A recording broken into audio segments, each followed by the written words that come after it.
Strange things are afoot at the Circle K. That kid is back on the escalator again. Ain't gonna hurt. Is my boomstick! Game over, man. It's game over.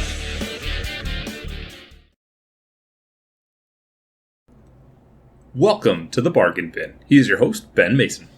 And he is your co-host, Sandra Luketic. And today we're talking 1992's Buffy the Vampire Slayer. We assume if you're listening to this episode, you've already seen the movie. All right, buddy. I was really excited when you suggested this last time. I had not seen it since 1992. I was not prepared for what I watched. How were you going into this? When was the last time you saw this movie? I want to derail that entirely first. I saw it when it was brand new, but I want to clarify to people how this pick came to be because the episode that you alluded to never got released. Oh yes, my apologies. So this is actually our June fan pick episode. We didn't get any submissions, so at the end of the episode that we lost, I told Ben that moving forward, anytime we don't get a fan pick, I'm going to pick the movie for that month. So if you want to avoid me having to put Ben through a movie, which I have a fantastic track record of, then we need your entries when we put up those posts. Just start suggesting movies now. It doesn't even matter. Like, just send them now, immediately. Twitter, YouTube comments, email, anything. Please, for the love of God, please don't let him pick anymore. So there will be official posts for the fan picks, which we will take entries from. It's generally the last month or the last week of the month. And they'll be up for about a week for you guys to submit your entries. So just keep an eye out for that. There's a post on both Facebook and Twitter. We'll take entries from both. All right, did it come across like I didn't want to talk about this movie or didn't appreciate it? I got that feeling. Yeah. My apologies. All right. Well, we should probably get into this then. You said you saw this when it was brand new. Yes. Yeah. I haven't seen it since. I didn't see it in the theater or anything. I would have rented it, so it would have been maybe within a year of it coming out. Okay. But then I haven't seen it since. I was just playing off of memories I had of it from when I saw it as a kid. Okay. Well, this movie's almost 30 years old. Wow, that's crazy, eh? We're getting old. Oh, yeah. No, trust me. My back and my knees remind me of that on a daily basis. But, yeah, it does not feel like I watched this movie 29 years ago. Honestly, it doesn't look like it's a 30-year-old movie. I had very fond memories of this film, and I didn't know up until a few years ago that it was Joss Whedon's first film that he wrote. Oh, that's crazy. Yeah. It also makes perfect sense when you look at his track record now. It is also, I think it was in the IMDb trivia that I was scanning through. It's also not the movie that he wanted to make, and he was actually quite upset with I think it said it was producer rewrites, which almost entirely changed the movie. You know what's amazing about that? What's that?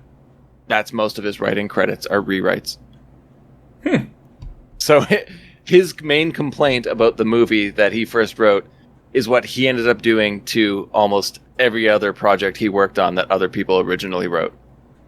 Well, I mean, I know that a few of the examples they had on the website, his version was a lot darker and a lot more, like, not mature, but not as childish as this.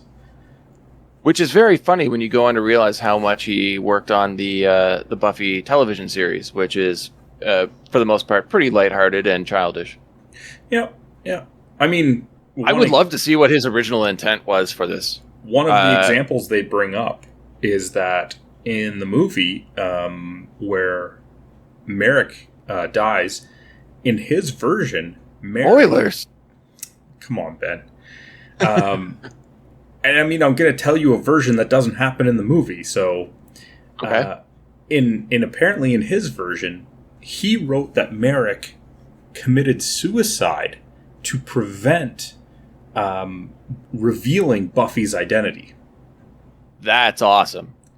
So if you think of that versus what we saw in this actual movie, that's a drastic difference. Like, for him to be being like tortured and questioned by Lothos and killing himself in order to prevent Buffy's identity from being found would not have worked with pretty much the entire tone and feeling of the movie we actually got.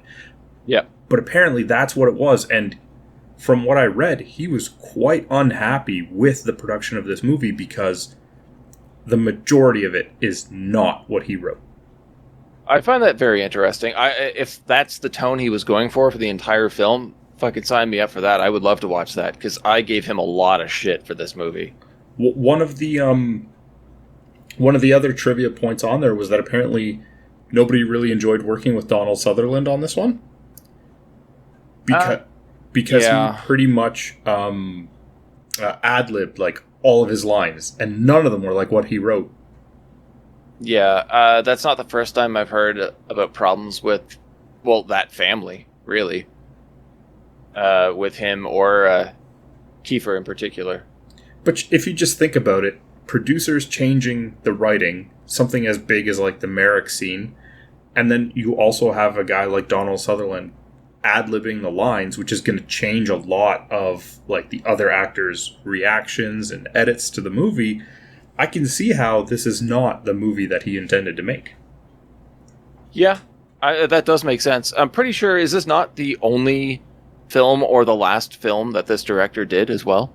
No idea, man. You're the director guy. I don't even know who directed this. Fran, Rubel, Kuzui. Pretty sure this was, if not the first and only, the second and final film they directed.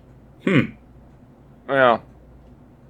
Also, I love that Donald Sutherland trivia, because when you look at a lot of his movies, he speaks the exact same way in every film. Every now and then, to convey anger, he'll just kind of shout the lines out, but he still talks the same way. So, yeah, I could easily see that his improvisation being the cause of all of the horrible stories I've heard of people who have been forced to work with him. Interesting. Very interesting. And real quick, this Fran, Rubel, Kuzui? I'm not sure how that's pronounced. I apologize. Wrote and directed a movie called Tokyo Pop in 1988, and then Buffy was the first one. And then Buffy was his second and last one. Anyway, that's a lot of random banter. Why don't we get into the plot of the movie? All right, man. I do have to say this before we really get into it. It took me 6 hours to get through the first 16 minutes of this film to make notes on it. So I'm pretty sure my attitude comes through, at least for the first few bits of notes. My apologies in advance. Or not. Fuck it. Whatever. Just take it for what it is. You're entitled to your opinion, but stop procrastinating. All right. I'm starting now. Good? Yep. Good. A voiceover lets us know that vampires have been around as long as mankind. Their only true enemy is the Slayer. This is told over a scene set in Europe during the Dark Ages with Kristy Swanson and Donald Sutherland, blatantly showing that reincarnation has to exist in this film world. Cut to modern day Buffy during a high school cheerleading performance. The music firmly setting this film in the early 90s with some horrible R&B. That song is so terrible, man. Can we start off? The first voiceover tells you that their only enemy was the Slayer. Yeah, the only enemy. The only enemy. So are we to believe that Pike was also a Slayer? Because I'm pretty sure he had some part in it this movie. Yeah, apparently. Apparently his lineage just wasn't covered. Only enemy. Yep. Let's move on to state that this school has the creepiest pig mascot I have ever seen. Yeah. It also has the shittiest basketball coach ever, who throws out rallying lines such as, "I am a person, I have a right to the ball." And that's supposed to just instill passion and, I don't know, not sportsmanship so much, but come on. Can I Yeah. right now excuse myself from discussing any of the basketball scenes? Sure, you're the basketball guy. I get that. I don't really understand the sport, but I didn't even appreciate what I saw in this movie. This coach wouldn't make it far. I'm telling you No, right of now, course this not. coach wouldn't Oh, make it far. I go into the playbook later, man. Okay. One thing I can say that was entertaining is that Hillary Swank is having a fucking blast dancing in the stands. Do you actually believe that, like, friends of, like, cheerleaders are in the stands miming the routine as they're doing it? Yeah, well, especially if it's the next Karate Kid. Wax on, wax off, motherfucker. Like, if she could be having fun and cheering, but she doesn't need to be, like, miming the routine. It just makes me think, like, go be a cheerleader. Well, that's the thing, too. Like, if she's not on the cheerleader squad, how does she know the moves? It's a sad life if you're just sitting there watching cheerleading practice because you can't be a part of it. I spend my days dreaming of being a cheerleader and wearing a really terrible yellow leather jacket. Just do it. Just join the team. You're already friends with them. Well, the performance is done now, so game on. And then we cut immediately to the mall post-game. On-screen text reads, Southern California, the light ages. And I do have to say I did kind of chuckle at that and groan at the same time. This is your pick, man. You can't sigh yet. Mm-hmm. Buffy and three friends step onto the escalator. Buffy's complaining about one of her teachers telling her she has no sense of history. She exclaims, I have no sense of history? He wears a brown tie. Your pick, man. More terrible Joss Whedon writing firmly establishes that these four girls are idiots. I wish I had that recording so that I could play back where you were excited to do this movie. I was so excited. I remember loving this movie. Of course, I was 10. Stupid writing works for 10-year-olds. They debate going to the movies, then proceed to make fun of every theater chain. They get into an elevator, and the door is just about closed when it's stopped by Donald Sutherland, who plays Merrick. The girls protest and make fun of his appearance, calling him homeless, and he lets the door close. At this point, I just want vampires to kill all of them. End of movie, I'll be happy. Roll credits, be like, yeah, this is fine. You can tell I was loving it at this point, right? Yes, you're absolutely loving it. Oh, it gets fucking better, sir. Merrick watches the girls as they head to the movies. Inside the theater, Nikki, played by Paris Vaughn, who is 30 when this movie was made, asks Buffy if Jeffrey is staying at her house while her parents are gone. Jennifer is jealous that Buffy's parents go away every weekend. Question. Mm-hmm. And this comes up in most of our recordings. The target audience. Was the target audience for this movie rich, ditzy Valley girls? I feel like no. Right? Because I would think that if you were a rich Valley girl, ditzy or not, you would watch this movie and be like, well, that's not what we're like. That's a exaggeration and a parody, right? I don't know who this movie is for. I don't. I think this movie was for 10-year-old you. But, yeah. But what you said about the rewrites makes sense, because this movie does flip about halfway in, and it does become enjoyable. So I'm wondering how much of the second half was rewritten, because it does feel like it has much more direction, more purpose, and more consistent writing. So maybe I should... Who are we kidding? I'm not rewatching this movie. That's more nice things than I expected you to say. I'm trying, man. Yeah. Got a smile on my face. Pike, played by Luke Perry, and Benny, David Arquette, Yeah. are sitting. Yeah, man. They're sitting behind them and are fed up with them talking during the movie, kicking their seats and telling them to shut up. Buffy turns around with a sneer, saying, "It could happen," and throws her sucker at Pike. I don't understand it, but apparently they do, because the girls giggle like idiots. And I have this note here written in all caps.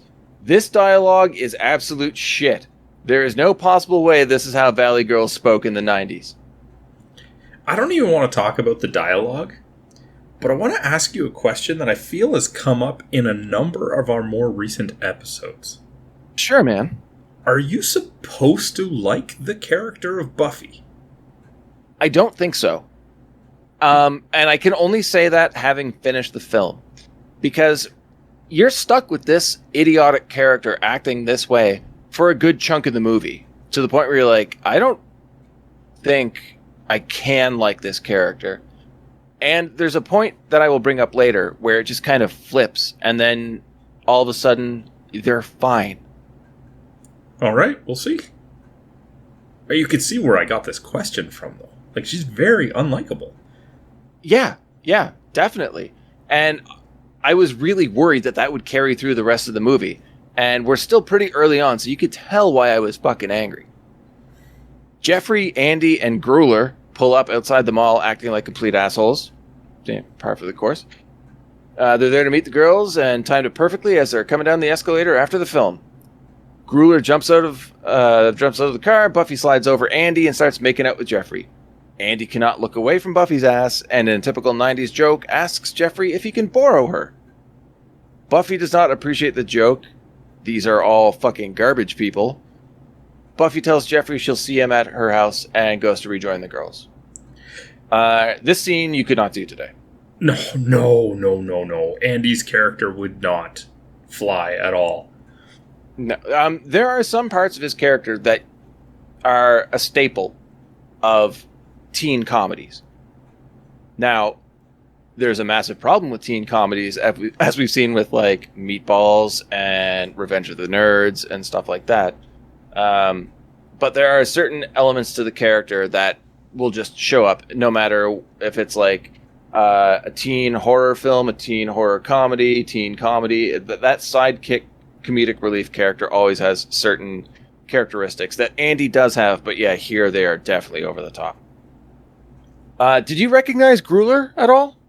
No. Sasha Jensen. He is from Dazed and Confused. Now, I'm not going to assume that you saw that because every time I do that, I'm wrong. So I'm just going to say that you haven't seen Dazed and Confused? I've seen it. I just saw it. Fuck! Okay. God damn it. I saw it. Can't win. I saw it a long time ago, so I don't remember too much of it. But all right, I've seen it. Okay. Was he the guy who wore the beanie hat the whole time and had long hair? No, that was Rory Cochrane. That's Lucas from Empire Records. Similar look.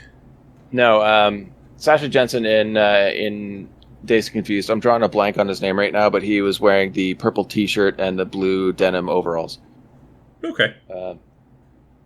I will take your word for it. I do think that this is the best acting I've ever seen him do, though. And that really did make me happy because I always thought that he was just kind of cast for his unique looks, but his acting skills really come through in this movie. So I was pretty stoked about that. Yeah, he was pretty good. I didn't mind his character. I didn't think he was an asshole in this scene like the other two guys. And yeah, it's weird because he was the one that I really recognized, and he just jumps out of the car and leaves. I was like, oh. Why did he leave? I don't know. Because he's not walking anywhere close. Like, if Buffy and her friends aren't getting in the car and he has to make room for them, for example, why are his buddies such jerks that they won't just give him a ride home? I don't know. And it's not like they're picking up the girls to take them anywhere. They're just stopping by. And then they leave. It only would have made sense if, like, Andrew was like, all right, or, sorry, Jeffrey was like, get out of the car, guys. Going home with Buffy. Yeah. I don't know. I can only assume that Grueller's taking a shortcut home. But like, does he just walk through a permanent fairground, like that weird carnival kind of exhibition setting? It feels like it. Yeah, it feels like it's constantly there, which makes me wonder if it's always there, and it looks like it's in, a decent state, not in need of repair, how Lothos can set up camp there and nobody notices.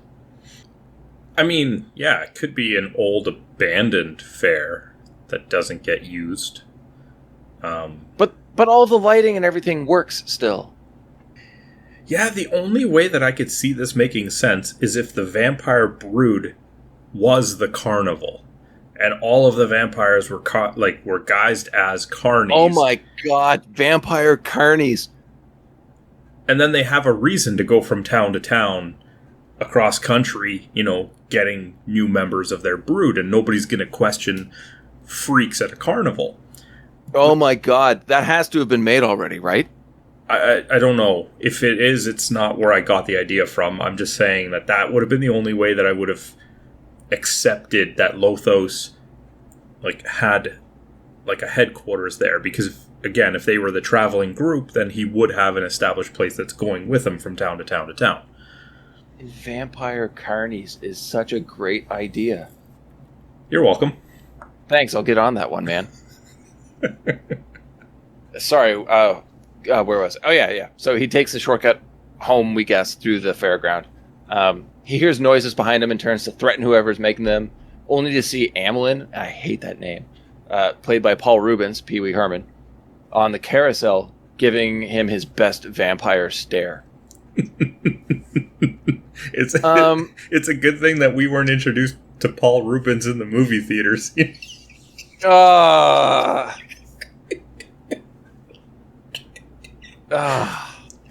When did that go down? Did that go down after this movie came out? I have no idea, man. Okay, I'm gonna look that up right now, because I feel like that joke was made while I was watching this movie by the dad of the kid whose birthday party I was at while we were watching it, and that just makes it super creepy now. Let's see, let's search here. Paul Rubens, theater disaster. Oh no, okay, that was a little bit more graphic than I expected. Oh yeah. All right, the Pee Wee Herman scandal.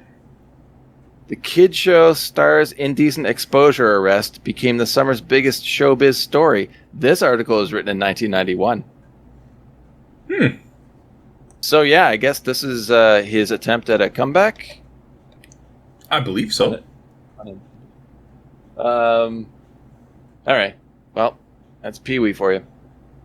Cut to Jeffrey on Summer's family living room couch, smelling Doritos before he eats them. Now, two things here. Yeah. Smelling chips before you eat them is creepy as fuck.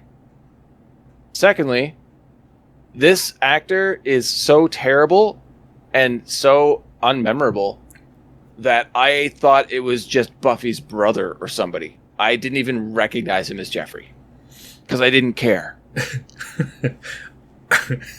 I can't defend his acting, but I will say, smelling the chip would have made sense if he wasn't eating them directly out of the bag. Yeah, and something about those chips, too. Did you notice what they were? Weren't they Doritos? Doritos Light. I've never heard of a light chip before. Me neither. But what I was going to say is, if you were a guest somewhere and there was like an unmarked bowl of Doritos, I can see smelling them the first time to just determine the flavor. Oh. That's really weird, man. You still eat the chip that you picked up. It's not like you're like hovering over the bowl and sniffing the whole thing. Yeah, I know, but like, if you if you saw somebody take a handful of popcorn from a bowl and the popcorn had like the flavor powder or whatever the hell it is, and they just kind of like take that handful of popcorn and just put it up to the nose and just go, and then eat it, you wouldn't find that weird? I would taste the chip and be like, whoa, not going back for seconds. I wouldn't smell it, because then if you're like, oh my god, this smells horrible, there's a good chance you're putting that chip back. I mean, I would question it if the person was doing it every single time they grab some. Who smells chips, though? I've never seen anybody smell Just chips. get over it, man. Calm down. Alright, fine. The news report on the TV replays info of obvious vampire killings, but describes the puncture marks as really gross hickeys. Really? Really? Really? Mm-hmm. That is horrible. Yeah. You know what would have been much easier to say? Go for it. Snake bites. Yeah. It's just really dumb teenage, like, not even teenage humor. It's like lowbrow dumb teenage humor. I hated this movie at this point, man. I struggled so hard to get through the rest of it.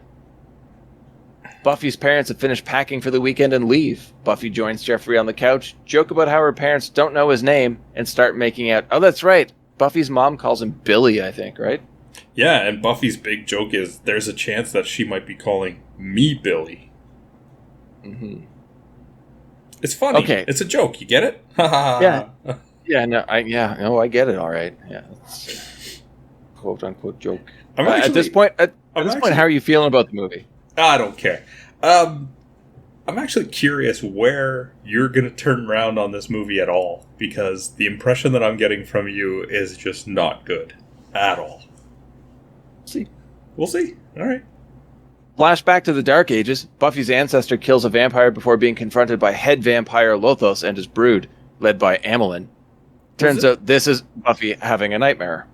Was that vampire David Arquette? No, I don't believe so. I believe it was Alexis Arquette. Oh, okay. I believe. I don't know. I could be wrong. It was a very quick shot of the face. I rewound it a couple of times to see, and it was like it had similar features to David Arquette, but it was not on screen long enough to tell. Yeah, well, there were a number of known actors who had uncredited roles in this movie. So. Yep. Back to modern day, Spike approaches Lothos' coffin, which is set up in I thought it was a church. It looked like a church, but I guess it's also the fairground? I don't know. He tells the sleeping vampire that he is slowly building a new family for them. The next day at school, the guys and girls are outside trying to pick the theme of the school dance. Buffy's going environmental. Everybody gives their 2 cents about what it is, or what is a detriment to the environment, and Buffy chimes in with bugs. And we're supposed to like this character.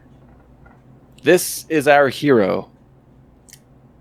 I don't know if there's one line, I didn't write it down, I don't know if you caught it, but it goes along something like this, where one of the girls is like, are there any good diseases that aren't too depressing? No, I didn't take it down. Yeah, the writing. You know what, man? Fucking Joss Whedon's probably like, oh god, this movie did not do well.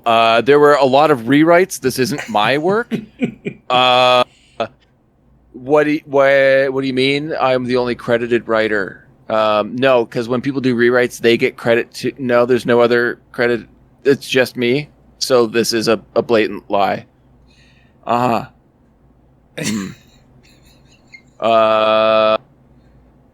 Okay.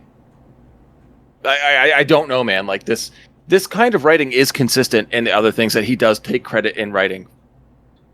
Maybe. We'll see. See if this gets any better. That night, the girls reconvene at Cafe Blase. That was actually kind of funny. To finalize dance plans. Pike and Benny enter, and the girls immediately make fun of them. The boys introduce themselves, the girls make fun of Pike's name, and the boys recognize them from the movie earlier. You missed the entire part where David Arquette just drops a bunch of money on, I think it's Ricky Lake. On her serving tray. On her serving tray, and it's like, what does this look like? And she's like, 2 cups of coffee or a hot dog with nothing on it and nothing on the side. Have you ever gone to a place where a hot dog condiments cost extra money? No. I thought it was really funny, though. So I can let that pass. Especially where they end. Well, it's Arquette, which is fine by me. But they also just get the hot dog. Yeah. And split it. Split it. Pike takes the bun. And Benny takes the wiener. And they split it. Honestly, too. Go ahead. I was just going to say, it's our boy David Arquette, and that's why. Yeah. I'm vaguely familiar with the TV series. And I thought that the character of Spike was the Amelin character from the movie. So early on in the notes, I was writing about this character as Spike. And then I was like, wait a minute. there's Spike and Pike. Like, Whedon's bad. He's not that bad. And then I realized, nope, just major mistake. This Amelin, which is a horrible name. But also, Pike is a pretty terrible character name. Yes. Going on to Benny, though, Arquette's phenomenal in this movie, in this character. I mean, it's Arquette. There might be a little bit of bias. So it should be surprising. I don't like David Arquette. Really? I like him as Dewey in the Scream movies, but I just like the Scream movies. Other than that, I don't really care for him that much. Oh. I don't think he's a bad actor as much as I just don't really like the roles that he chooses. Fair. I mean, I was even happy just to see him in the cameo in Bone Tomahawk. Yeah, he was good in that. Yeah, there's just a lot of times where David Arquette is a lot of fun. So, yeah. I guess it's proper casting. He is a certain type of actor who needs a certain type of role, and when he gets that role, he just hits it out of the park. I mean, I even remember watching Never Been Kissed and thinking that he was good in that. Do you remember Airheads? I do remember Airheads. He was in that one? Yeah, he was not good in that one. I don't he was like in that one. Yeah, he worked at the radio station. He had bleach blonde hair, and he was a stoner character. Oh, that's I don't remember that one. Yeah, it's worth a rewatch. I mean, just for the talent in that movie alone. Fair. Moving on here. Later that night, Pike and Benny are drunk. I don't know where they get drunk, but they are stumbling through somewhere. I mean, they were already drunk at the cafe. Blasé. They seemed drunk, but they seemed wasted after the cafe. Well, I think the idea was that they kept drinking after that. But I mean, Buffy even asked them, I forget what word she uses, like, are you guys thrashed, I think she says? And Luke Perry's response is, well, that would explain the slurred speech. Yeah. Nice stumble on that line, too, by the way, man. Perfect. Yeah, I planned it that way. Pike passes out, and Amelin bites Benny just as Merrick shows up to save Pike. Cheerleading rehearsal! Stupid cheers. Oh, you can tell I was loving it at this point. Everyone leaves. Buffy practices gymnastics and is spooked by Merrick, who is just standing there watching her. He's been searching for Buffy everywhere to bring her her birthright. He tells her to join him in the graveyard. She basically calls him a pedophile and shuts him down. I mean, he tells her she's not wrong to do so. If Merrick is trying to figure out if she is the Slayer or to recruit her or whatever step in the process he's in, he could definitely do it less creepy. Yeah, that's true. Especially when, like, he's there to bring her a birthright. She makes a joke about, like, a trust fund. Yeah. But when, it's like she has to join him in the graveyard. Her response is to make fun of him as, like, a dirty old man who's looking for little kids. And his response is, it's time to kill vampires. You're not winning that argument, bud. He could do this so much better. And you're supposed to believe that Merrick has been training Slayers since the dawn of time. Right? Thing is, he also says later in the movie that every time he dies, he's reborn with the memories that he's had from his previous lives. Are you telling me that this is the most he's learned? That's exactly what I'm saying. You think he would have by now figured out that maybe times are a little different. It's not even that. It's more like, what kind of idiot are you? If you're like, maybe this whole time they're just really stupid and they don't get me. They don't understand that I'm trying to help them. So I'm going to do the exact same thing time and time again. Oh, this character is an idiot throughout. That doesn't change. He does convince her that he's on the up and up by telling her about her own dreams that she's been having. And yet, somehow him knowing about the beauty mark, the mole or whatever, the birthmark, doesn't tip her off. She even points out, like, I had that removed. So does the fact that he knows about it not question you a little bit more? But no, he can tell you the dreams. That's cool. Yeah. I don't know. Whedon. They go to the graveyard that night. They stop at the grave of a man who was killed 3 days previously. If he was murdered, how is he already buried and not in, like, being, in the midst of an autopsy by a coroner? How did they get a headstone that fast? And did they sod the grave too? Because it looks like that person's been buried for years. No? I don't know. I don't know. Okay, well, Amelin abducts Cassandra, who I don't recognize at all. Have we seen her before in this movie? Is she one of Buffy's friends? Or is she just somebody from the high school? She was at the scene where they were discussing themes for the dance. And she was the one that had the notepad and was taking down the notes. But I think that's all we really saw of her up until then. At the graveyard, vampires begin bursting out of their graves. The fight commences, and Buffy stakes them as if it's second nature. It's interesting that all the vampires got up at the same time that day. Exact same time. Also, these graves look like they've been settled for a very, very long time. Yeah, man. They work fast in California. Yeah. Pike wakes up in bed to Benny pounding on his window. Wait. Pike wakes up in bed. So, did Merrick just take him home when he was unconscious? How did he know where Pike lived? Is Merrick actually some weird pedo? I mean, this isn't covered at all. He puts Pike in the van or car, and that's the last time we see Pike until now. And he just wakes up in his bed. It's possible, if you want to really try, to say that, maybe he had identification on him, like a driver's license, and Merrick just dropped him off there. The thing is, I feel like he's staying in a motel or hotel. I don't think it's an actual apartment. It looks like an apartment. It definitely looks lived in. It looks lived in, but also the sink is next to the bed. It could just be a little shitty apartment. It could be. It's also next to a flashing neon sign, which I'm pretty sure doesn't say apartment. Hey, you don't know that. It's true, I doubt. I'm just guessing here. Yeah, there you go.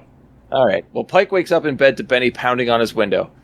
Benny keeps telling Pike to invite him in, but Pike notices something's wrong with him, and then notices that Benny's floating. Tells Benny to leave. Benny starts screaming of being hungry. Great acting on Arquette's part here. I thought they both did a great job in this scene. Well, Luke Perry just had to act groggy. Yeah. I also do love where he's like, you're floating. Go away. Yeah, I have to believe that, we're supposed to believe he's still kind of pretty sloshed at that point. Otherwise, his reaction to Benny floating would definitely have to be more severe than that.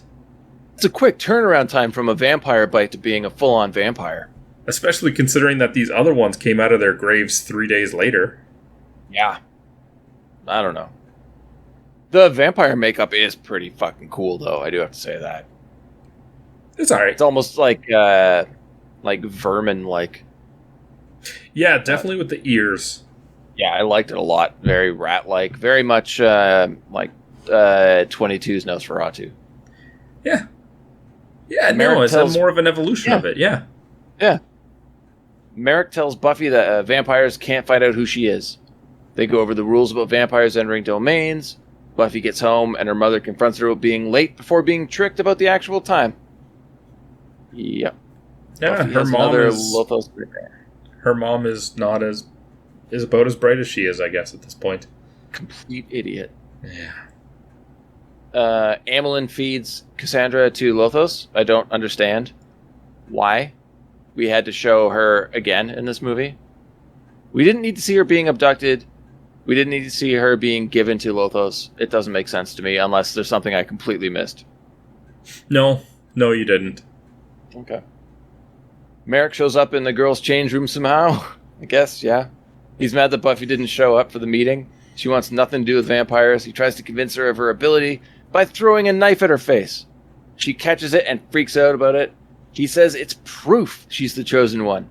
Now, this is where I kind of had fun. So I was thinking, imagine she missed that knife and he killed her. And the rest of the movie is him trying to escape the school and get the fuck out of town undetected. And then waiting for a new Slayer to be born. Well, I mean, no. He'd have to believe that wasn't the Slayer and go looking for the right one. I would love it. I'd fucking love it, man. I would call it Merrick, the Vampire Slayer. Not to mention that somebody could potentially catch that. They could. They could even technically catch it by accident, just trying to defend themselves. So, you imagine he's convinced that someone who just caught it acts like by chance, who's not actually the Vampire Slayer, and he's like trying to train them, and they just keep fucking it up. Like their kickboxing sucks. They can't do flips. He's like, I don't understand it, but they caught the knife, and just sends them after Lothos, who just like snaps their neck and throws a dead body on the ground. He's like, shit. And just like speeds off in his beat the shit car trying to figure out what went wrong and where the next Slayer's going to be born. No. All right. Well, speaking of kickboxing, we now get a montage of kickboxing and vampire slaying training. Yeah. How long are we supposed to believe this was? I don't know. Because there's lines in the movie that make you think it's about 3 weeks. Yeah. I don't know. None of it's convincing. No. Her training is horrible. Yeah, it all looks like she's still learning. Which kind of goes along with our what if she just accidentally caught the knife and wasn't really the chosen one. But I mean, even things like her somersault aren't good, and we're supposed to believe that she's in like cheerleading and dance club or something like that. Should be a little more graceful just from that. Yeah, fucking any coordination would be great. Any. But the next scene we do get a welcomed presence, and that is Principal Murray. Do you recognize Principal Murray? Yeah, Stephen Root, man. Yes, exactly. There is a quote of his that I really wish I had written down, so I'm going to look it up right now. About drug usage. Do you remember that later on in the movie? No, I don't remember it. Okay. Well, he can tell that something is going on with Buffy. Actually, this is the scene. This is the actual scene. Just bear with me for 1 second here, because I know it's in the IMDb quotes. But it's basically Principal Murray. He calls Buffy to the office. He's been watching her and thinks she's on drugs, and tries to relate to her by telling his own drug stories. Yep, I got it in front of me here. Okay, I will have it in a second. Perfect. Quotes. Come on, Principal, where are you? It's just listed as Gary. Oh, it's Gary? Okay, well, shit. I apologize for the break here. Unless, if you have it, if you want to read it, go for it. Hey, there's nothing to be afraid of. I know where you're coming from, believe me. I'll tell you the truth. I've had my drug experiences too. I did a lot. I did some acid in the 60s. Well, the late 70s, actually. It was at a Doobie Brothers concert. And I could see the music flowing into me. It was bright red and electric. And I felt like a big toaster, and I thought, maybe I am a toaster. We're all molecules. And my friend Melissa, her head looked like a big party balloon, and that scared me. I started to freak out. End of scene. I wrote, Whedon sucks so hard after that. Because I see what was going on here. He was going for humor. And even Stephen Root couldn't deliver this with enough emotion to make it hilarious. Like, it felt so out of place that I did chuckle at it. But it just... I don't know. If we're going this kind of crazy, make the whole movie this kind of crazy. Do you agree? Sure. There was no gusto behind that. Tell me what you really think. I don't know what this movie should have been. At least it was Stephen Root doing this. Because if anybody else did it, it would be me just sighing throughout the entire thing. I mean, we should mention, like, we brought up some of the cast, but, like, this has a pretty good cast. It really does. Donald Sutherland, Paul Reubens, Rutger Hauer, Luke Perry, even Hilary Swank in a small role, and Stephen Root in barely a cameo. I mean, Seth Green plays one of the nameless vampires for 3 seconds. Fucking Ben Affleck. Well, yeah, sure. Ben Affleck does more in the movie than Seth Green. That is true. That is true, yes. About as much Also, as Ricky Lake does as Charlotte the waitress. Thomas Jane? The Punisher, Thomas Jane? Sure. Yeah, this movie's got a great cast. I don't know why it wasn't good. Pike quits his job at the garage and gets ready to leave town. Buffy's playing a victim, walking around at night trying to lure any vampires. It works. I made note here that I really do like the vampire designs again. Again, very vermin-like. Merrick scolds Buffy for her choice of hunting grounds being too dangerous, then points out her cramps are an alert for when vampires are near. I'm with Buffy on this one. Really, her radar for vampires is PMS. Yeah, that's her superpower. Come on.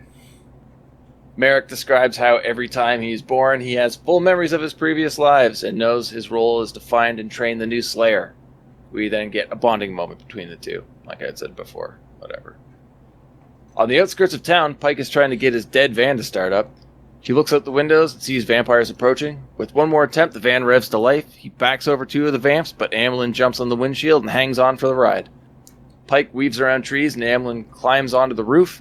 He punches through and tries to grab Pike. The vampire looks up just in time to see a tree branch hit him square in the face, not only knocking him off the roof of the van, but ripping his arm off, which falls into Pike's lap. Pike, meanwhile, drives directly into another tree. Pretty good. Pretty good little action scene here. It wasn't bad, but why was his van broken down in the middle of a park?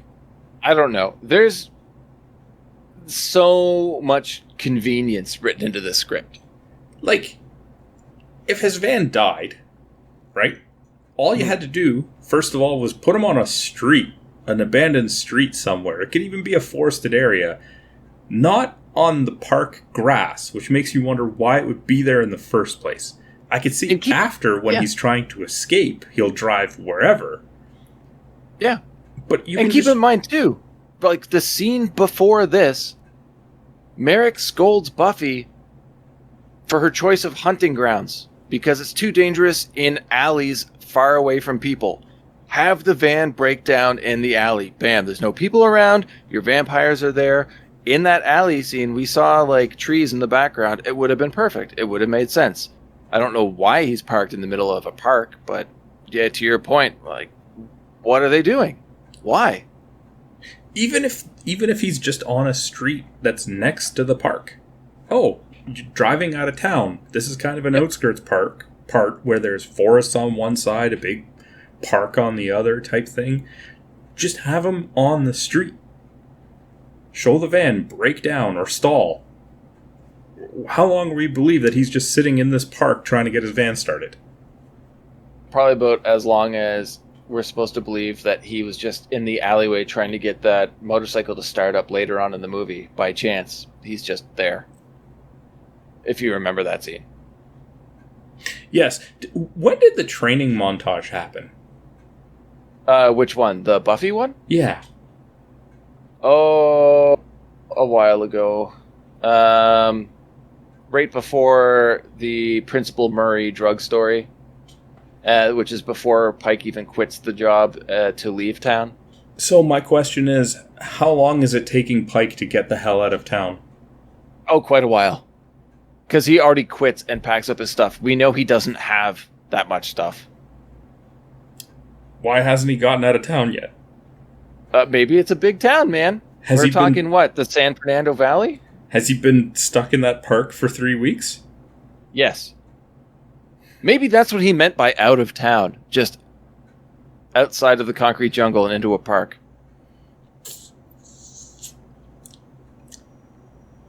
I don't know, man. Don't hold me to account for this movie. This is your choice. This is Whedon's writing. You might have picked it yourself. No, I don't think that's true. It could have happened. Yeah, it could happen. You would have been going on your 10-year-old you memories of it. Yeah. But except I would have been, like, filled with apologies afterwards. Fair. He stumbles out of the van and is immediately confronted by Amelin and the other two vampires. Amelin calls him out on ruining his new jacket, then tells his cronies to kill him a lot. Kind of funny. A fight breaks out, but Buffy shows up and dispatches the vampires with ease. Pike passes out, and Merrick makes a joke about him being fond of passing out whenever Merrick passes by. Super fucking creepy, by the way. Speaking of which, going back to what happened after Merrick picked him up off the road the first time. Because he's not exactly fond of passing out. Merrick just approaches when he's unconscious. So... validity to what Buffy was saying? Question mark? I don't know, man. I'm starting to believe her joke is true here. It really is. Maybe that's his curse, because he said he's reborn with memories of his previous lives. Maybe he's cursed. And that was it. He has to keep remembering what he did in previous lives because he's that filthy. They go to Buffy's house and Pike questions her about vampires and what the hell's going on. All of a sudden, Buffy doesn't act like a valley girl anymore. There hasn't been any reason given for this whatsoever. We haven't seen her grow at all. She's just now different. Oh, wait. No, they're trying to write a monologue about how things changed in her life. It doesn't work at all. Yeah, physical training to slay vampires isn't going to make you not stupid anymore. Mm-hmm. And this is where I said it changes. Unless we're to just believe that she was putting on an act to fit in with the ditzy friends. No, that's not the case. It can't be. This is where I start to believe your rewrite story. Because this seems like a really quick fix to hang on to the last part of the movie. Because from this point on, Buffy's pretty entertaining. She's a good character. Everything she's done up until this point, it's almost like we're supposed to hate her.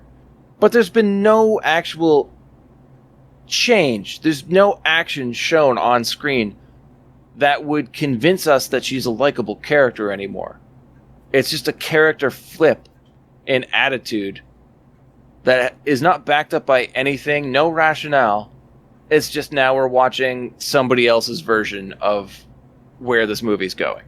And if you look at most of her stupid lines in the first part of the movie, right, they seem like an attempt at humor. Not a successful one, but all of these stupid, ditzy lines that she's making are supposed to seem like jokes. Yeah. Where, yeah, if the executive producers or whoever wanted to, make the movie a little bit less dark, that's the kind of shit I could see them rewriting. Yeah. Honestly, man, if you were given the option of watching this movie, only knowing the Buffy character at the very beginning, and marathoning every fucking Pauly Shore movie, you're going Pauly Shore 100%. Am I, though? I don't know. Are you a decent human being? Are you a dirty Buffy lover? Yeah, but see, in your example, it's how many hours of Pauly Shore versus an hour and a half of this character? 16 minutes! 16 minutes took me 6 hours to get through of this movie. That's because you were trying to take notes. 16 minutes of this movie took me 16 minutes to get through. How much of that... I had to relive this movie at a much slower pace than you did. I would rather do that with Pauly Shore than this ever again. I did watch the movie twice this week. Oh my god.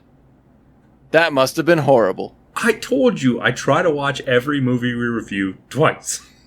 That was sarcasm. I feel like I've been punished more about this, or by this, than you. Oh, well, that's part of the deal, I guess. Alright, fair enough. Well, Pike stayed the night at Buffy's. Oh yeah, we were talking about a plot. Yeah. Lothos scolds the 1,200-year-old Amelin for leaving the new vamps behind. Lothos picks up a cat for a snack and goes to his chambers. Did not like that. Me neither. No, it was way too cheesy and dumb. The next day at school, the girls are rambling on about the yellow jacket, and we're shown Buffy isn't into the mindset anymore, because Buffy's different now. Andy and Jeffrey walk by, and Andy grabs Buffy's ass. She grabs him by the arm and flips him before throwing him into the lockers. Jeffrey angrily demands to know what's up. I don't know why he's angry, but whatever. Then tells Andy to keep his hands off of Jeffrey's thing. Buffy brushes him off and walks out. Jeff and Andy leave unfazed. There's a lot of problems with this scene. Name one. The obvious change in Buffy's demeanor that we've already talked about. Mm-hmm. The sexual assault. Mm-hmm. The insane violence that nobody really seems to give any credit to. Mm-hmm.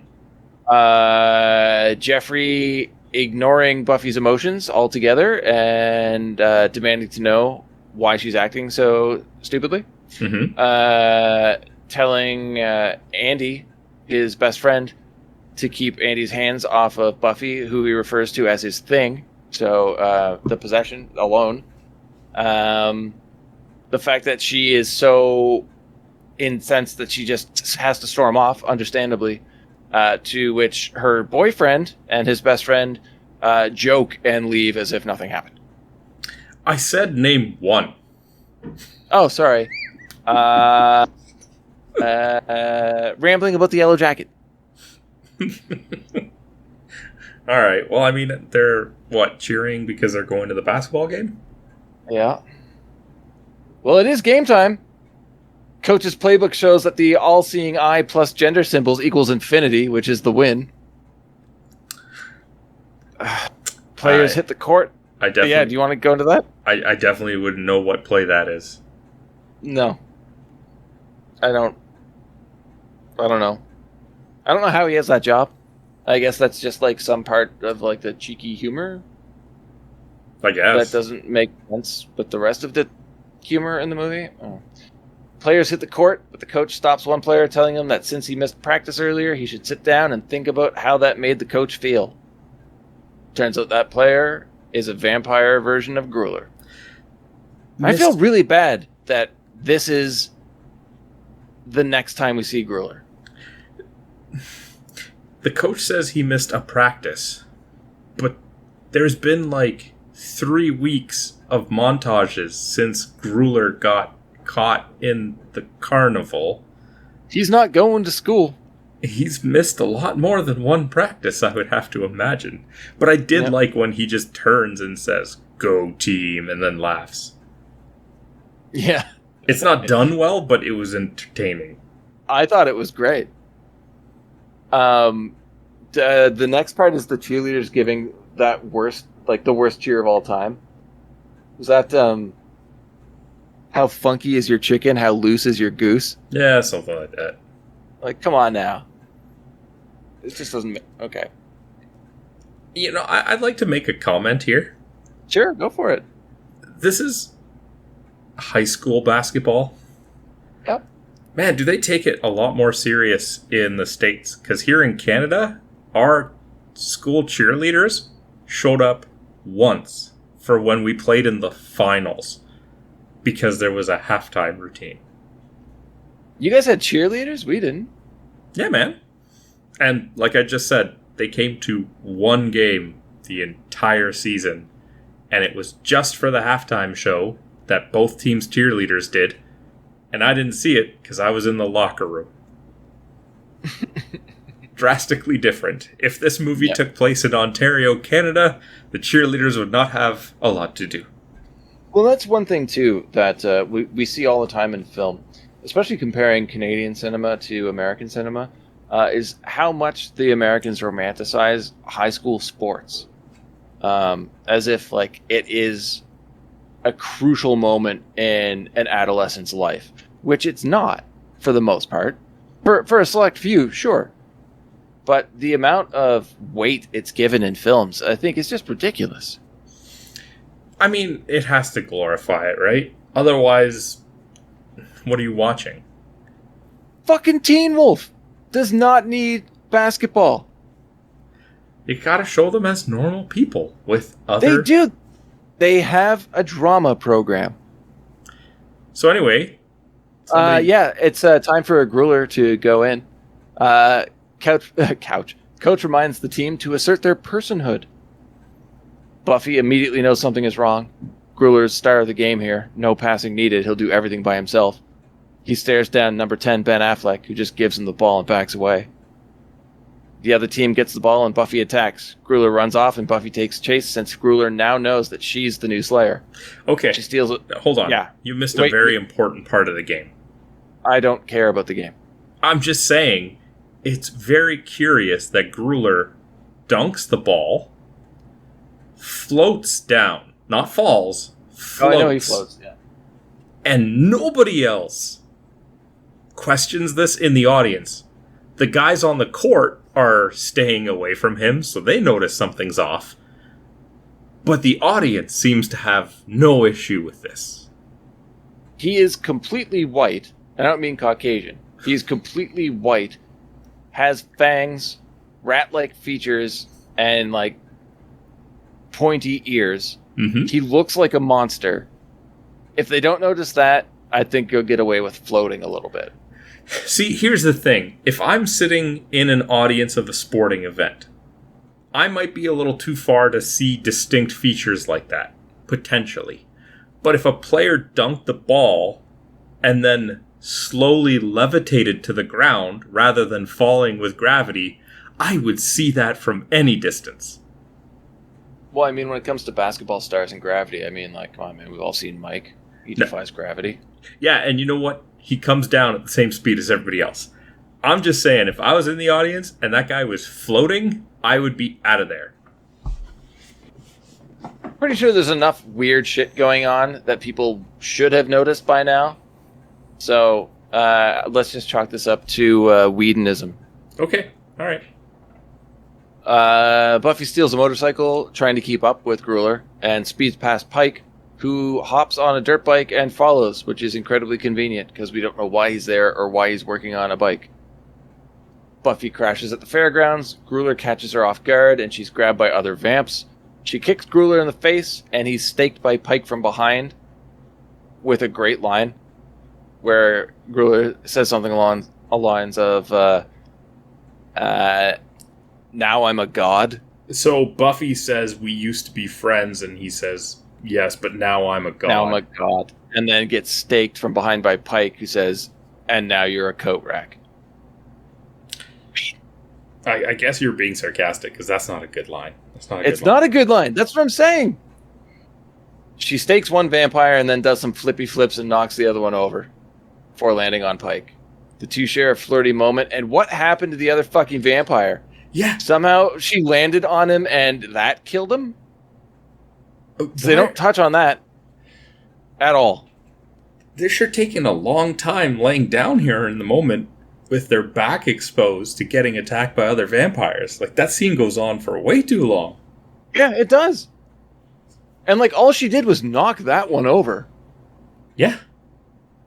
Buffy and Pike are confronted by Lothos and Amelin. Lothos hypnotizes Buffy and makes it known that he's aware of Merrick in the shadows. He's about to bite Buffy, but Merrick stops him. Lothos stakes Merrick and leaves, stating that Buffy isn't ready yet. Just before he dies, Merrick tells Buffy to remember about the music. So, which means now, like, when we finish the movie, like, not only does he remember the past, but he can predict the future. So, a couple of things here. A couple? Okay, do tell. Buffy's not ready? For what? Well, she's only had a few weeks of kickboxing. And? You're a vampire. Why do you need her to be prepared for anything? This is they don't explain this at all. Merrick is like, she's not ready. I know, and that's the thing, man. Like, he's killed her how many times now? How many times? I don't know. We'll say they start this, at least we see in, what, the 1400s? I don't know. So, several hundred years, he's killed her over and over again. So she's not ready for what? To die again? That's what I'm saying. Merrick, like we need her to learn how to fight better so I can kill her again. It like there's no code of honor from what I've seen. In my mind, it's like if she's not ready to fight and kill Lothos, Lothos should just be like, cool, easy pickings. Right? Why is Because then the next Slayer has to be born and come of age to where they're an actual threat to the vampires again. So save yourself another, like, fucking 17 years, man. Yeah. Just snap her neck now. It doesn't it doesn't make any Eat sense. all of the cats. They don't explain it. She's just not ready, and they're all like, "Oh, yeah, okay, she's not ready." Yeah. Also, we never really mentioned this, but Lothos is played by Rutger Hauer. How the fuck did he get roped into this role? He must have owed somebody a favor. Right? Either that or he got tricked. He got duped real hard. Because you look at the budget of the movie, it's not that big. So not a lot of people got paid a lot of money here. I'm very curious about that one. It could have been that he owed somebody a favor.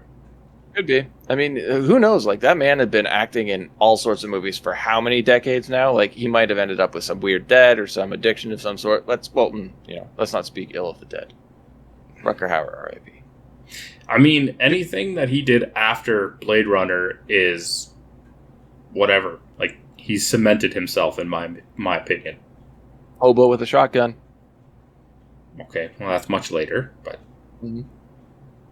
Anyway. During prep for the dance, the girls are making fun of Buffy's actions at the basketball game the previous night. Buffy shows up and questions the girls why they haven't noticed anything weird going on lately.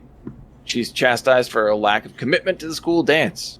She in turn makes fun of them right down to asking what language they're speaking, with complete ignorance to how she's acted in the last several years. And absolutely no trigger to make her change her ways. Nothing. That night, Buffy and Pike talk. Buffy states that she's going to the dance to spend time with her friends. Pike is understandably livid and asks her if that's what Merrick would want. She responds by saying Merrick's dead. She's upset because she can't take Lothos. She walks away and Pike speeds off. After both have left, Benny emerges from a photo booth. He had been listening the whole time and now knows that Buffy is the new Slayer. Again, he's only on screen for a short amount of time, but David Arquette's so good in this movie. I like the little touch where the pictures came out of the photo booth after and they didn't have anybody in them. Yeah, which is interesting because I haven't heard that part of vampire lore before. I knew the whole mirror thing. I didn't know the whole picture thing. I like that little addition. I'd imagine it's probably kind of within the same vein. Yeah, it right? would have to be. But there's in the scene where Benny is floating outside of Pike's window, his reflection is visible in the window. Oh, I didn't notice that. Yeah. It's one of the goofs, I guess. You know what I did notice, though? The plot hole in the next fucking scene. Yeah, well, before we get to that plot hole, why don't we hear a message from our friend Tim, who doesn't have plot holes? Wonderful. Knights and Nerds is not just an actual play D&D podcast with an original campaign being played by a group of friends who tolerate each other. It's also a podcast where I, the Dungeon Master, talk about how I'm adapting to the choices the players make, as well as revealing to you, the audience, the complex story and deadly twists that I have in store for my players. Find us on iTunes, Google Play, Stitcher, Spotify, or at knightsandnerds.com. And we're back. All right, plot holes. That's where we were. Yeah, I know. You left us on a cliffhanger going into that ad read. All right, well, with the new information that Buffy is the Slayer, Lothos plans to attack during the dance on Saturday. This whole time, the vampires have been trying to stay secretive about their identities, about their existence in the world. Why the fuck would you make your attack on the new Slayer happen on not only a Saturday night in public, but a Saturday night at a high school dance? Weren't you listening? Lothos said because he wants to dance. Right. I find it interesting that that's right. Your complaint with this. Whereas you're making it sound like that's my only complaint. Fair, but I wanted to address my biggest issue with this part. All right.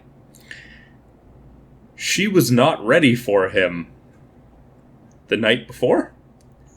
Yeah. Now, the next day, which we don't know what day of the week that is, but we know that it's within the week that the dance is going to take place on the Friday. Now Lothos believes she's ready. Yeah. So was it Merrick dying that was the difference? Sure. I don't know, man. All Whedoned out here. It doesn't make any sense. Like, I'm with you. It makes no sense whatsoever. All right. Anyway. Continue. What also doesn't make sense is our montage that we get next. Pike is sharpening stakes at his place. Buffy tries on a dress. Pike shaves. Montage is over. They actually had a musical montage where 3 things happened. But hey, man, it's now time for the dance. I did like the shaving scene. Why? Why did you like it? Why? He's got shaving cream on his entire face. Mm-hmm. He shaves the little soul patch, and you can see 2 little, like, shave marks where he got rid of his sideburns. Yeah. And then he's done. Yeah, it's fucking hilarious, man. You're right. That's great. Oh, I'm so sorry that I found one visual gag funny. I apologize. I didn't realize that I was supposed to enjoy none of this movie. Fair enough. I'm glad you found something to enjoy about the film. I'm jealous. Go on. It is time for the dance now, though. Almost everybody here is obviously in their 30s. Buffy arrives and is searching for Jeffrey since they're supposed to go to the dance together. She finds him and he says that he's there with Jenny. He says it's not working between them and they have to move on. She's completely blindsided by this, and it's revealed that he left a breakup message on her answering machine. I do have to admit, I chuckled at that one. I thought that was kind of funny. I didn't even get the impression that Buffy cared about him anymore. No. I think it was her going back to him the same way she wanted to go hang out with her friends who she didn't like anymore because she just wanted to go back to something that she knew. And again, speaking of things that we know. That's deep. Every time Jeffrey is on screen, I'm like, who the fuck's this guy? You can never remember. No, because he's just so unmemorable. Like, he doesn't stand out at all. You could have recast the actor in that role for every time that character appears on screen, and I would have had the exact same reaction. I would have been like, hey, Ben Affleck, what are you doing? Yeah. You got time for more than this one basketball scene? I got a role for you. Or just cast him randomly as different characters where all he does is just back away when they confront him. Just like in the basketball game. Yeah. Anyway, it's slow dance time. It begins and Buffy's left alone at the side of the gym. Personally, I highly doubt that would happen, but okay. But hey, Pike shows up. Clean-shaven face, despite what you just said. I'm ready to take her to the dance. I do have to say tapping her on the shoulder and hiding while we know that vampires are after her is a pretty dangerous move. Especially considering like what she's capable of. But here's the thing, he is clean shaven, but that's because throughout the entire movie he only has the soul patch and the sideburns. Yeah, it is pretty funny, you're right. It's in like retrospect, that is a pretty good he can't grow segment. anything else, right? How old are we supposed to believe that Pike is? I don't know. Because we're not supposed to believe he's a student. He has a job. He could be a dropout, though. He could be a dropout, that is correct.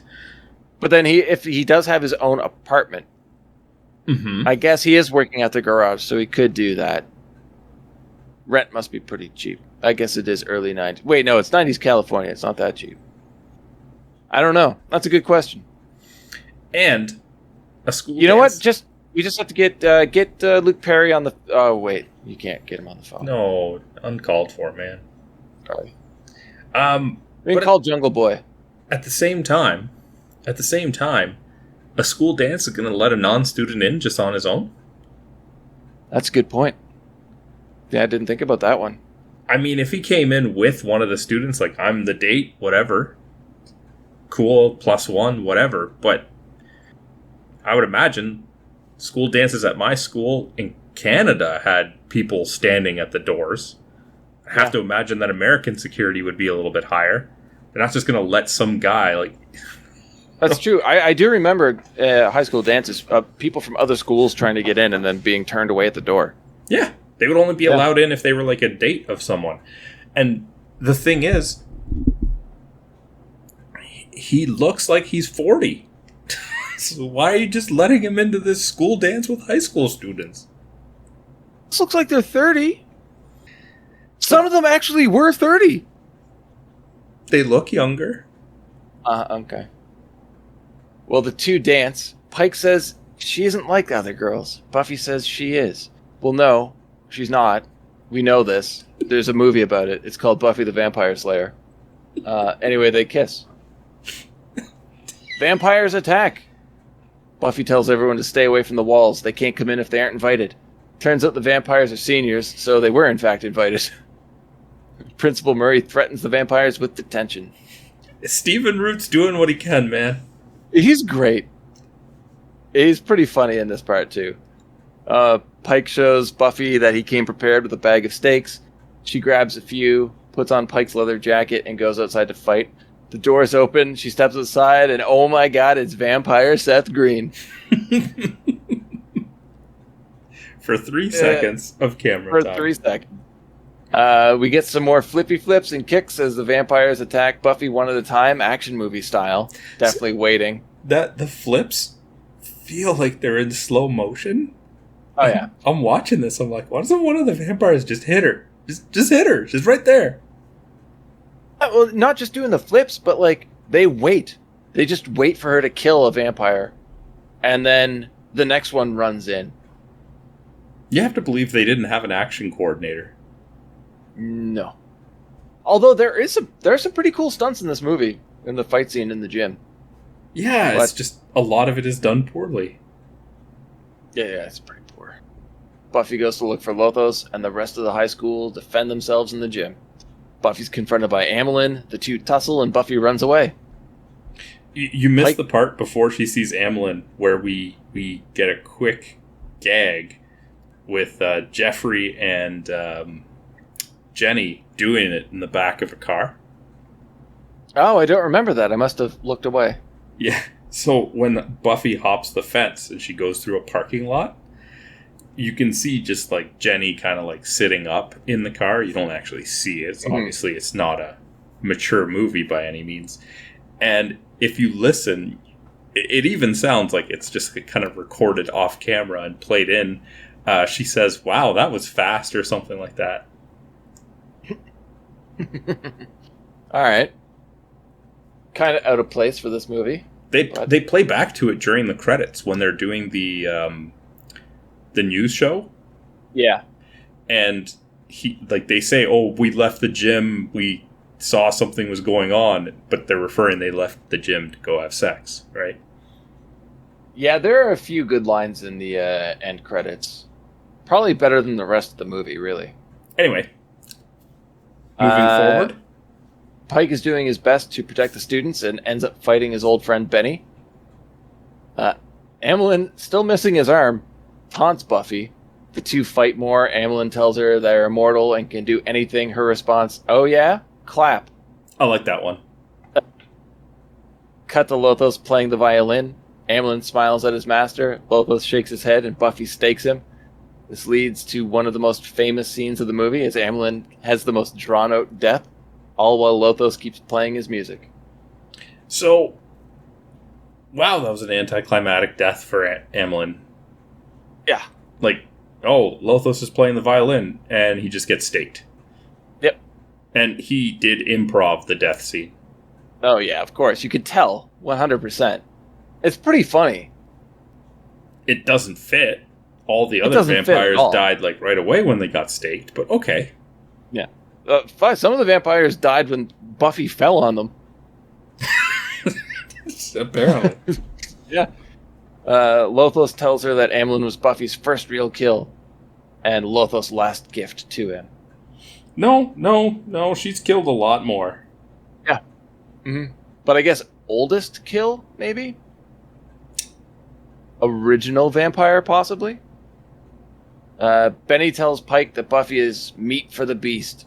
Pike splashes holy water in Benny's face and smashes him to an electrical panel, killing him.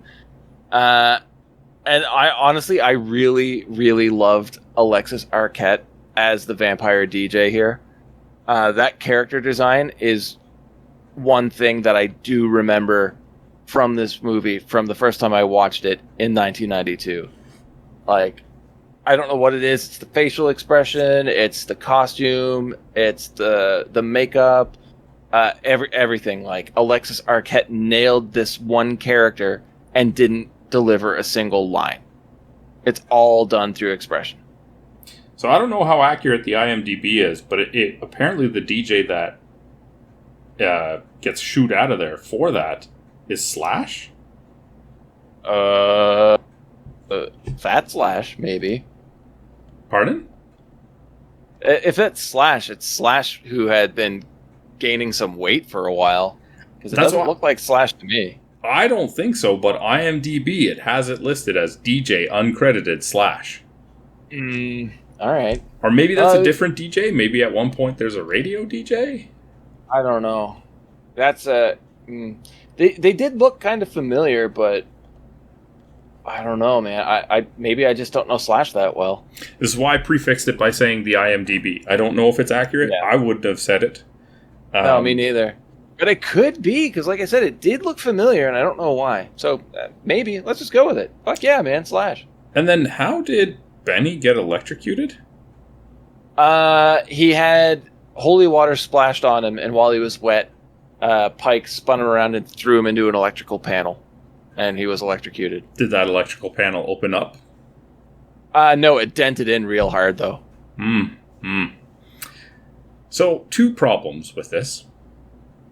1, it shouldn't have electrocuted him. Right? It's not how that works. The metal would have had to be opened from the impact. Yeah. Okay. 2. Well, you know what else doesn't work? Vampires. Hold on. There's always one of these scenes in the movie with me, man, and you know it. All right, go for it. 2, an electrical current doesn't ground like that. It would still try to go through Luke Perry, who is completely unscathed. There's nothing between them. Luke Perry wasn't holding on to him, though, I didn't think. I thought he swung and let go, and Benny just flew into it back first. To me, it looked like he was holding him on there. I'm going to have to go back and look. Do you, though? Yep. Okay. Anyway, moving forward. Lothos is about to bite Buffy, who has fallen under his trance yet again. But the power outage stops the music, Merrick's prophecy, and Buffy snaps out of it. Lothos tries to hypnotize her again, but it isn't working for some reason this time, even though nothing has changed and it's worked fine before this. She holds up a cross and he mocks it, sets the cross on fire, and asks if that's her defense. She says no, holds up a can of hairspray, and says, wait for it, no, my keen fashion sense. Presses the nozzle and Lothos' head goes up in flames. Very poor CGI flames that he does not react to at all. No, it's pretty bad.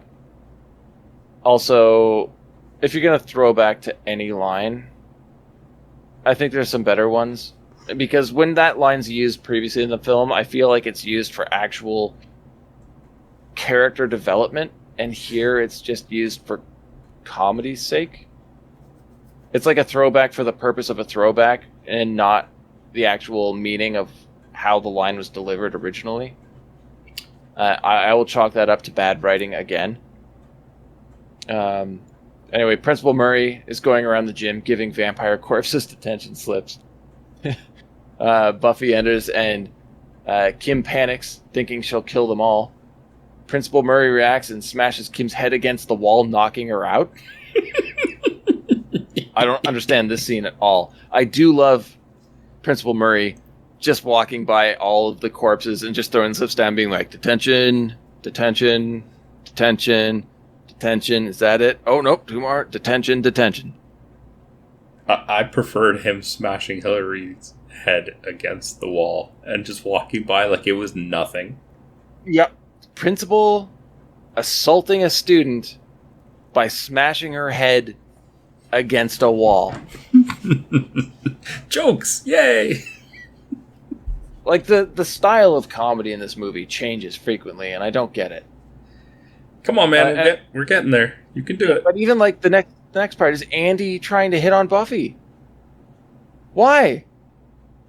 She's already kicked the shit out of him. We know he's a piece of shit. But it's obvious she's only there for Pike. Just then, Lothos bursts through a wall brandishing a katana. I guess he doesn't need to be invited in. Buffy grabs a wooden flagpole and the two fight. The katana can't be sharp at all because it's not doing anything to a wooden dowel. More fighting, they take each other down.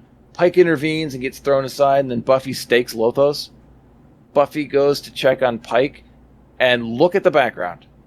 After everything that happened, that entire night, all of the death, every single student is just slowly walking towards the exit at the exact same pace. There's no panic, calmly exiting. Yep. Buffy pulls Pike to his feet, and they have a dance, weirdly enough. Slow dissolve to Pike on the motorcycle. He starts it up. Buffy jumps on the back, and they take off. Roll credits. Instant classic. Mm-hmm. This was rough, man. Like, I think I only enjoyed the second half because it didn't suck as much shit as the first half, but going over it, like, this whole movie's rough. No, it's a classic. It is a classic. Why? I don't know. I have no fucking idea. You talk to anybody, like, hey, do you remember Buffy the Vampire Slayer, the movie? And they're like, oh yeah, the movie's fucking great. Like, no, it's not. I agree with you in thinking that, yes, it is, but we're all wrong. This movie is terrible. Absolutely terrible. There is no redeeming qualities for this to be a movie. An hour and a half long movie that is just a dumpster fire. And it's such a wasted cast. Yeah. I really do think there's something here. It just doesn't show itself at all throughout the entire runtime of the movie. It's like everything should have lined up perfectly. And it just fell apart at the very beginning and just scrambled to try and keep some sense of a narrative together until the runtime was up. You got any stats for us, buddy? Yeah, man. Budget estimated $7 million, and that's why I think it's crazy the talent attached to this movie for a $7 million film. Now, granted, it's 1992, or I guess filming in 91, roughly. So a lot of these people weren't that famous yet. How they became famous after this movie, I don't know. You think this would have derailed multiple careers. But it ended up making $16.6 million. So a reasonable, success. As far as reviews go, on IMDb, it's sitting at 5.7 out of 10, which is just fucking wrong. It's not that good.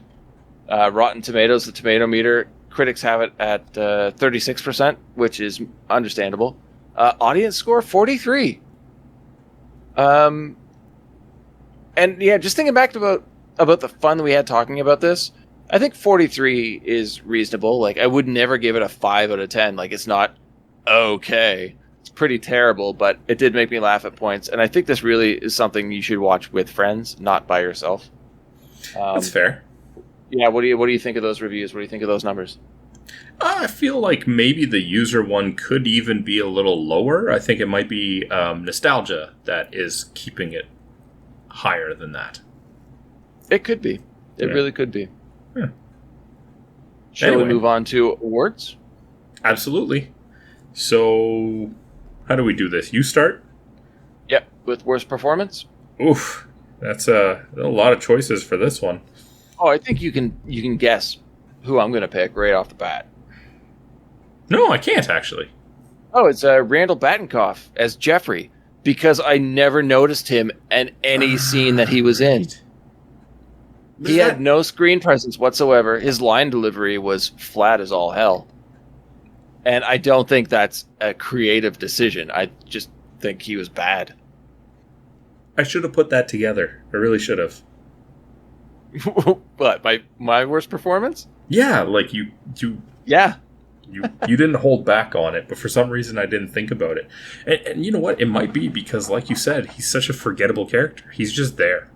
You already forgot my complaints about him. Yeah, he's just there. And like the thing is, he's supposed to be a strongly dislikable character. And he was so meh that I didn't recognize him. Anytime he was on screen, I recognized him when they said his name. I was like, oh yeah.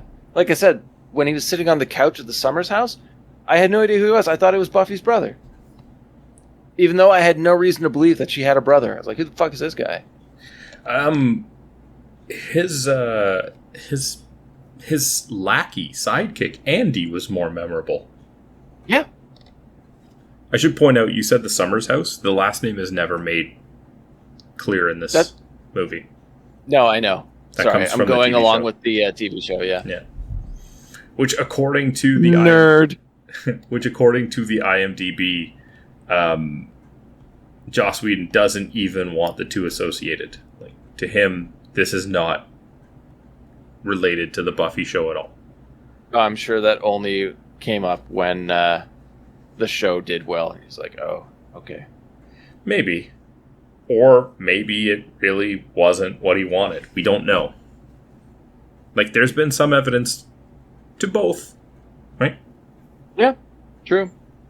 Anyway, my worst performance, I actually had Hilary Swank as Kimberly. And, she at least made us laugh. But her lines were so over-delivered so many times. Yeah. Like, yeah. You know how we talk about how the tone of the movie is not consistent? Like, in my mind, hers was like a cartoon character in this movie. And it just stood out so much. Yeah. I'll agree with that. She did stick out like a sore thumb at times. All right. Best performance? I went with Donald Sutherland as Merrick. Ooh, okay.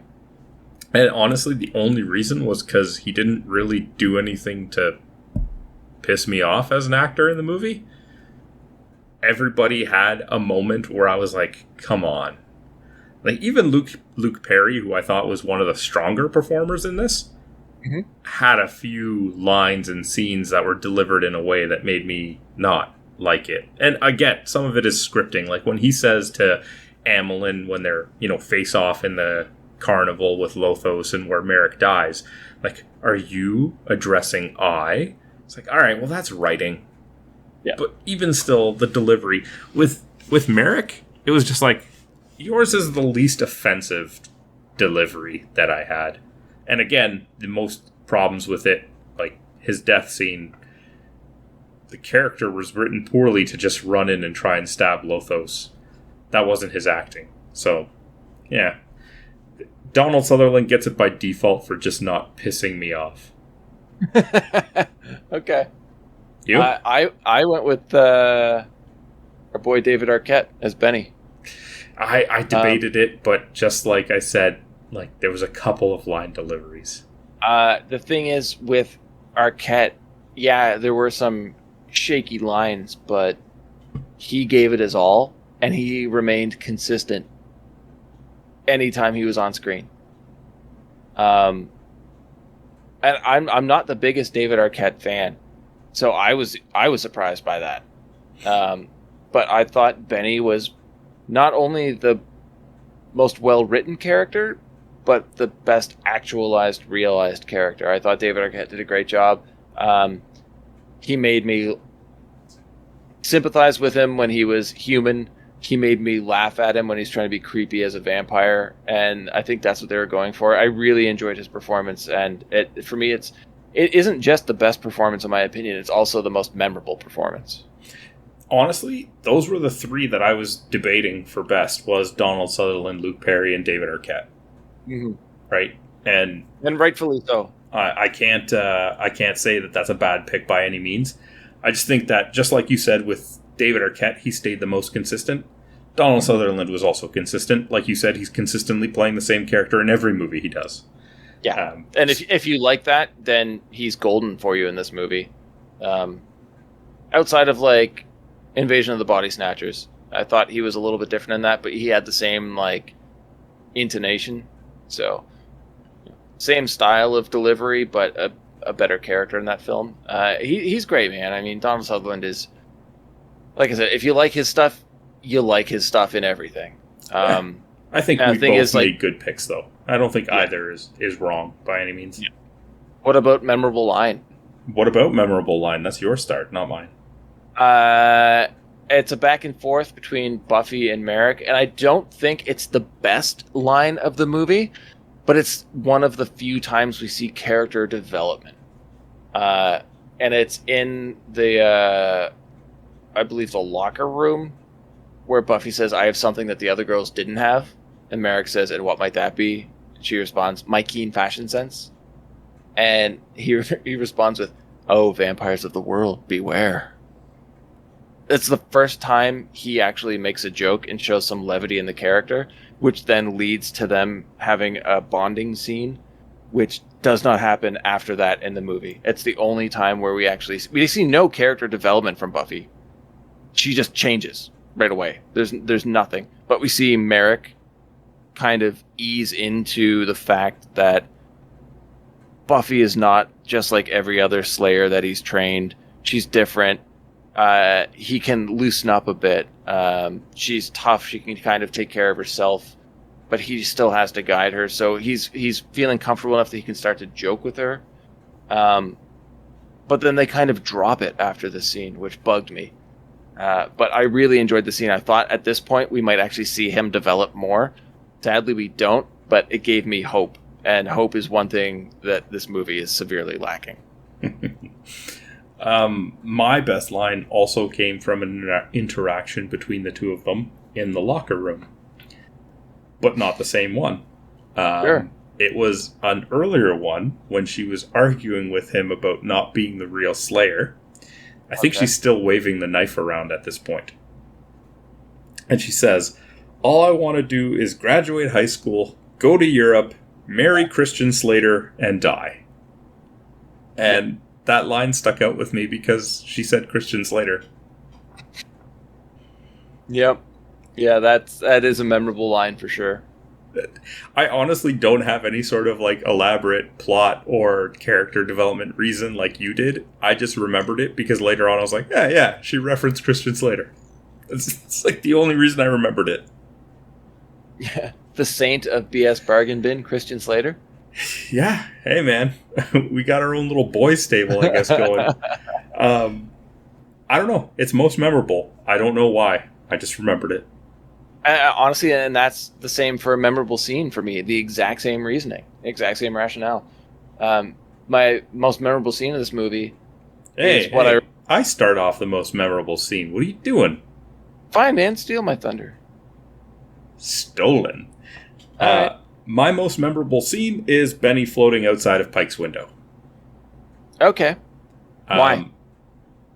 Honestly, just like the best line, I couldn't tell you, but if I think back to this movie, even when I was going to pick this movie, that's the one scene that I keep remembering in my mind, is Benny floating outside the window. I mean, that is a common trope in vampire films. Just go right back to Salem's Lot. I don't know. It's a super effective. It's a scene involving two of the better actors in the movie, Luke Perry and David Arquette. In very different states. David Arquette's got a lot of energy. Luke Perry is playing, half drunk or whatever. They have a good back and forth, and it's also a visually memorable scene because they do cut to the outside showing him floating there. Yeah. No, it is a memorable scene for sure. I do have to bring up one thing here, and that is we may have some problems with the writing, and to an extent we also have problems with the acting.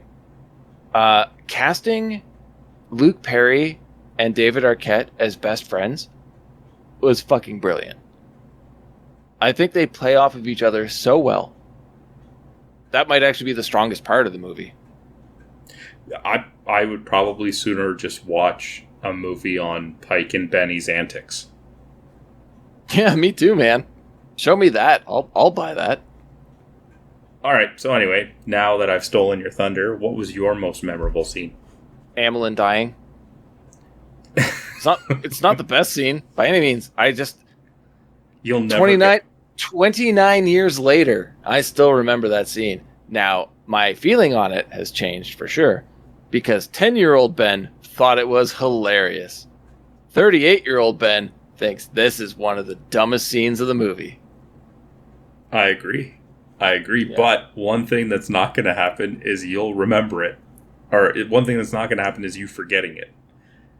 I'm not going to forget this movie. Any of this movie. It was a coin toss between those two scenes. Like, before I rewatched the movie for this review, if somebody said, hey, do you remember that movie, Buffy the Vampire Slayer? Those two scenes would be in my memory. Very fuzzy, very altered, probably not the way that they actually happened. But those are the scenes that I associate with this movie. Yeah, for sure. Although I do have a question, and that is the motivation behind Paul Rubens trying to get this role. After the whole, like, public exposure thing, did he really think the best way to get back in favorable opinion was to, like, get in good with the kids? We've decided that we don't know who this movie's for. I guess. I mean, let's take for a moment the idea that an actor agrees to a role based on the script that they're given, right? Yeah. If this movie was vastly rewritten by the executive producers and forced to be changed by characters ad-libbing their lines and having to flow with it, is it potentially possible that Paul Rubens might have agreed to doing this movie thinking it was going to be something completely different? Potentially, yes. But if that is the case, they do have the option to remove themselves from the production. Fair. I mean, he might have agreed to do it because it, maybe he thought it would be a better idea to play a character, right? That looks nothing like the Pee Wee Herman we know. Long hair, goatee, playing a vampire. Yeah. Getting a script that is supposedly more dark. But then, when he gets into it and they're doing all these rewrites, maybe he sticks with it because it's a paycheck and he's maybe not in the best spot to be turning down a paying gig. Yeah. So, it's just speculation, but I mean, it would make sense to me. Entirely possible. I don't know. The idea of the whole Whedon rewrite thing, like, anybody listening, look up Whedon on Wikipedia and just look at what he's done in film. Honestly, hasn't really directed a whole lot. Everyone gives him credit for Firefly. He directed 3 episodes and wrote 5. There was 14 episodes in that show. Everyone thinks about all of his success in Marvel franchises. He directed 2 Avengers movies and directed post-credit sequences for some others. Like, there's a lot more clout to his career than what he's actually done in his career.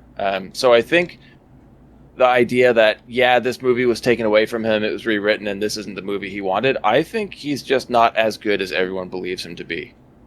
And that's a personal stance. No one's saying that the movie that he wanted to make was going to be good by any means. Yeah, but if this isn't the movie that he wanted to be made, by default, you would expect that the movie he wanted to be made would have been a good one. In his mind. Can you imagine if it was worse? Yeah, it's possible. Oh my god. How could you make this movie worse? I don't know. Gotcha. Jeffrey the Vampire Slayer? Oh god. You'd forget every scene that happened. Every scene's like, who the fuck's this guy? Yeah. And the version that he makes, he just cuts out Benny and says, "See you later, David Arquette." Boycott. Anyway. All right, man. Like, this was a rough one. I understand why you picked it. I was really stoked to talk about it until I started watching it, and I got real angry. I'm glad I stuck with it, though. It turned into a really fun conversation. Don't ever do this to me again, though, please. I didn't intentionally do anything to you, man. I was hoping this would be a fun movie to watch. It was not a fun movie to watch. It was a really fun movie to talk about, though. So I guess really I should be thanking you. Anyway, why don't you get to your final recommendation then?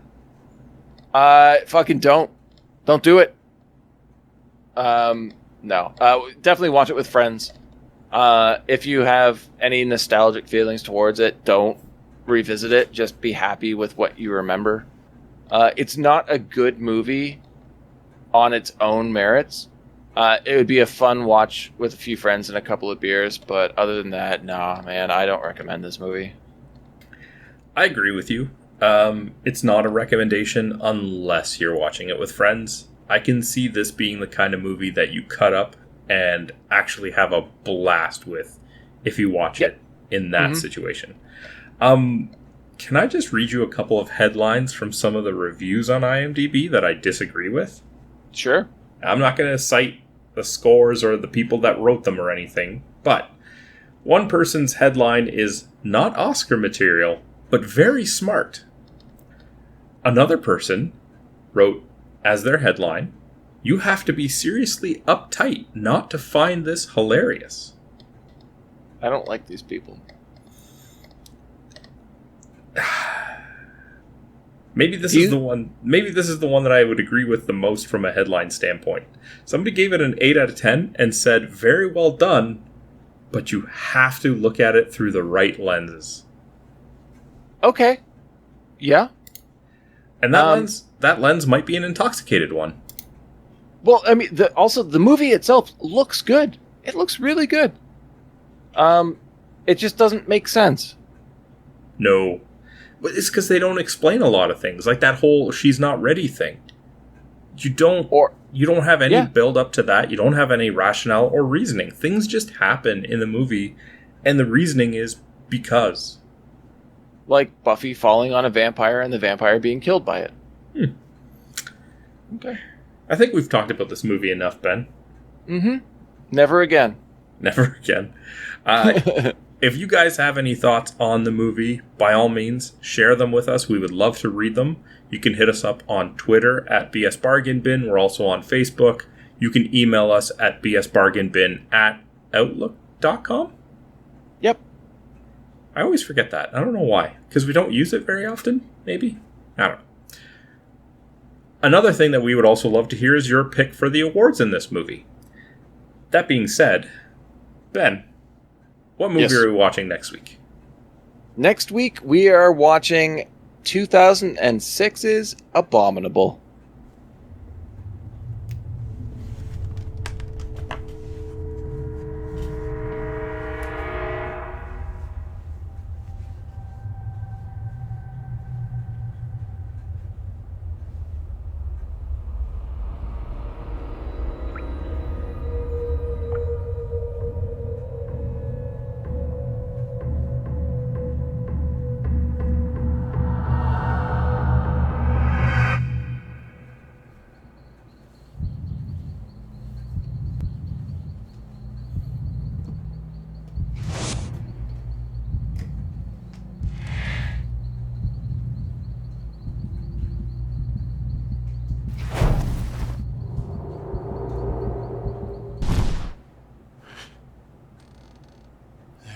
Something out there.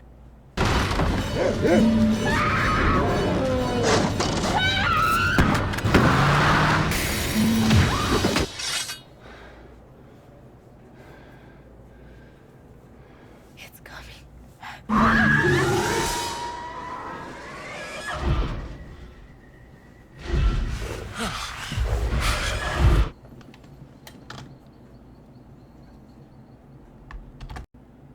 All right. Until next time, have a good one, guys.